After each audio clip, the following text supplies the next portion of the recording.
भूमिगत जल। ध्यान दीजिए, चुप रहो। हम लोग के जल कितने रूप से प्राप्त होती है? दो रूप से। एक होती है भूपृष्ठीय जल और एक होती है भूमिगत जल। तो अब देखिए भूपृष्ठीय जल क्या है। जैसे बारिश होती है तो जल सबसे पहले कहाँ आती है?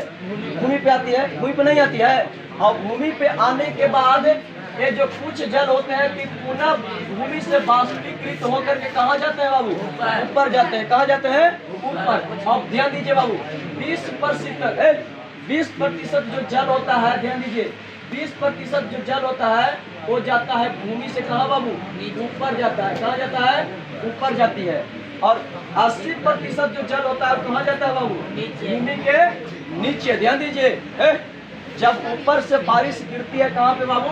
भूमि पर। भूमि के पृष्ठ पर गिरती है तो 20% जल पुनः फिर वाष्प होकर कहाँ जाती है? ऊपर जाती है। कहाँ? वायुमंडल में। कहाँ जाती है बाबू? वायुमंडल में। और 80% जल कहाँ चला जाता है? कौन बोल रहा है? पृथ्वी में जो 80% जो जल गया भूमि के नीचे, वही कौन सा जल कहलाता है बाबू? भूमिगत जल। कौन कहलाता है? भूमिगत जल। और भूमिगत जल को जब हम लोग की आवश्यकता पड़ती है तब हम लोग इसको क्या करते हैं बाबू? उपयोग करते हैं, नहीं करते हैं? जैसे अभी ध्यान दो, अभी बारिश के पानी हम लोग के पास है, कुछ भी % मात्रा में है नहीं। लेकिन इस पृथ्वी पर जितने भी जीव जंतु जो जी रहे हैं वो किस जल के माध्यम से जी रहे हैं? भूमिगत जल के माध्यम से। जैसे हम लोग भूमि से जल को निकालते हैं चापाकल के माध्यम से या समसेवल के माध्यम से निकालते हैं, नहीं निकाला जाता है, तब हम लोग भी अब उसी को उपयोग करते हैं। और साथ ही साथ हम लोग के घरों में जो जानवरों हैं अनेक प्रकार के, वो भी क्या कर रहे हैं बाबू? इसी जल को उपयोग कर रहे हैं। तो सबसे ज्यादा अगर हम लोग के उपयोगी है तो कौन है बाबू? भूमिगत जल है। राजस्थान में बालू पाने का मुख्य कारण यही है बाबू कि वहाँ पे जो भूमि है वो बंजर है और वहाँ पे समतल भूमि नहीं है। कैसी भूमि नहीं है बाबू? समतल। जैसे देखिएगा, अभी ध्यान दीजिए, अभी आप लोग गांव में रहते ना है, तो गांव में अगर आप लोग तुलना कीजिएगा तो गांव का आपका किसी क्षेत्र होगा जो आपको ऊंची भूमि दिखाई देगा और किसी तरफ आपको ढलुई सी भूमि दिखाई देगा। तो जहाँ पे ऊंची भूमि दिखाई देगा वहाँ पे एकदम 100% है कि जल की मात्रा क्या होगी बाबू? कम होगा, नहीं होगा। ये पानी का प्रवृत्ति है कि जिस तरफ ढाल रहता है उसी तरफ पानी क्या होता है बाबू? भागता है, नहीं भागता है?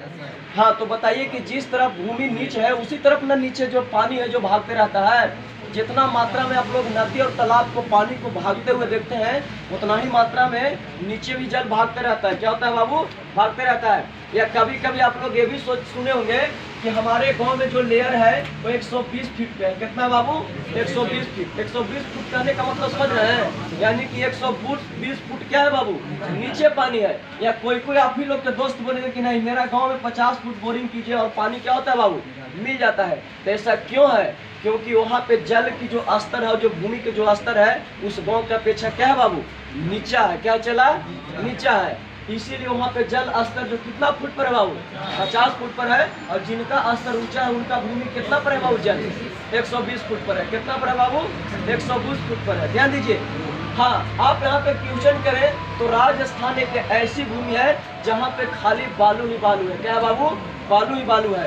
इसीलिए भारत उसको प्यासा भूमि कहते हैं। और विश्व में अगर सबसे ज्यादा बालू और सबसे ज्यादा रेगिस्तान है तो सहारा रेगिस्तान के नाम आप लोग सुने होंगे। सहारा रेगिस्तान के नाम सुने हैं ना? नहीं, सहारा रेगिस्तान है आपका दक्षिण अफ्रीका में। कहाँ है जी? दक्षिण अफ्रीका में। वहाँ खाली बालू ही बालू है।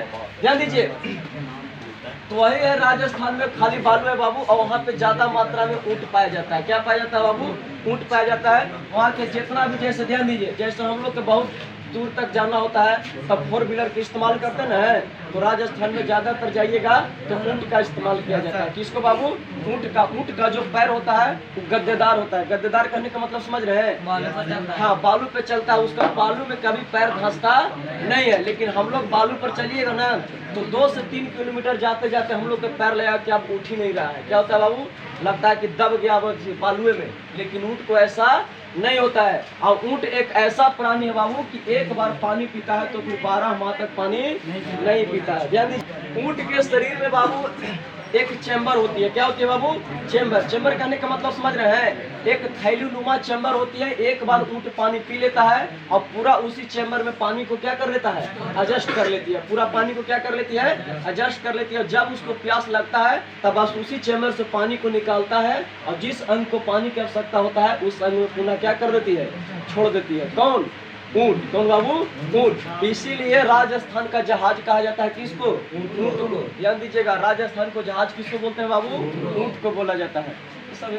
हम लोग के जो जल जो प्राप्ति होती है वो मुख्य रूप से कितने रूप से प्राप्त होती है बाबू? दो रूप से। कितने रूप से प्राप्त होती है? दो रूप से। जो पहला हम लोग में से क्या पढ़ रहे हैं? भूपृष्ठीय जल, और दूसरा क्या पढ़ रहे हैं चला? भूमिगत जल। अब ध्यान दीजिए, आपको लग रहा होगा कि सर दोनों एक ही चीज लिख दिए हैं। नहीं जी, लेकिन दोनों दो चीज है। दोनों क्या है बाबू? दो चीज है। भूपृष्ठीय जल, भूपृष्ठीय जल कहने का मतलब समझ रहे हैं? यानी कि भूमि पर जो जल आएगा वो ऊपर से आएगा। कहाँ से आएगा? ऊपर से आएगा। और कहाँ पहुँचेगा बाबू? भूमि के पृष्ठ पर। कहाँ पहुँचेगा? भूमि के पृष्ठ पर। और भूमि के पृष्ठ से देखिएगा कुछ दिन के बाद होती है कि जल कहाँ चली जाती है? भूमि के अंदर चली जाती है। जैसे हम लोग वर्षा के दिन में देखिएगा, कब बाबू? वर्षा के दिन में देखिएगा तो हम लोग के आहार पोखर या जितने भी पास पड़ोस के जो मैदान होते हैं सब में पानी ही पानी दिखाई देता है, नहीं देता है? और जैसे जैसे गर्मी का दिन आता है ये सारा पानी कहाँ चल जाती है? भूमि के नीचे। कहाँ जाती है बाबू? भूमि के नीचे जाती है। और कुछ जो पानियाँ होती हैं जो वाष्प के रूप में कहाँ जाती है? ऊपर जाती है। कहाँ जाती है बाबू? ऊपर जाती है। और ऊपर ले जाने के में वाष्प के रूप में सबसे अधिक भूमिका कौन निभाती है? पेड़ पौधे। कौन निभा रहा है? कि अगर पेड़ पौधा नहीं रहे तो समझिए कि जो पानी जो ऊपर जो जा रही है, ऊपर पानी जाना क्या हो जाएगा बाबू? बंद हो जाएगा। क्या हो जाएगा? बंद हो जाएगा। तो बताइए कि पेड़ पौधा हम लोग के सुरक्षित रखना जरूरी है कि नहीं जरूरी है? लेकिन आज देखिए पेड़ पौधे के अंधाधुंध कटाई हो रहे हैं कि नहीं हो रहे हैं? हाँ, अगर रोड देखिएगा कहीं पे रोड पास हो जाती है तो देखिएगा अंधाधुंध क्या होती है बाबू? कटाई हो जाती है पेड़ को। नहीं तो जितना मात्रा में पेड़ की कमी होगी उतना ही मात्रा में इस पृथ्वी पर जो अनेक प्रकार के जो प्राणी रह रहे हैं उनका जीवन क्या होगा बाबू? खतरा में आ जाएगा। क्या आ जाएगा बाबू? खतरा में आ जाएगा।